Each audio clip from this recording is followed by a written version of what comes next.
Пошли заготовку на зиму. Сором. Это каза. Мы всегда так делаем каждый год.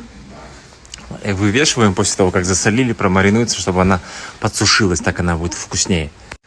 Все закидывается в бочку. Сколько хранится в бочке, пап? Сутки всего лишь хранится.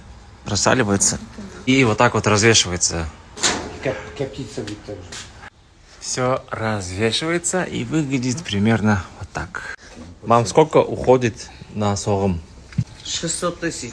600 тысяч от покупки конины или от начала до конца? Вместе с солью совсем? Нет, просто мясо 600 тысяч вышло. Это брыжелка, ма? Я. Брыжелка. Вам нам на год хватает или мы же Не потом жалко. докупаете? На год не хватает нам, Не нам хватает. хватает на месяца 2, максимум 3. Будем давать.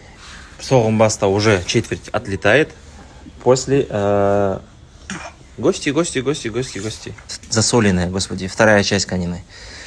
Вот так она выглядит. Вот очень красивый кусок мякоти конинный. Видите, какой цвет у него? Такой бурый, красивый, бордовый, не знаю. Цвет очень красивый. Мне уже хочется его покушать. Это так выглядит жал. Шейно-хребетная часть конины.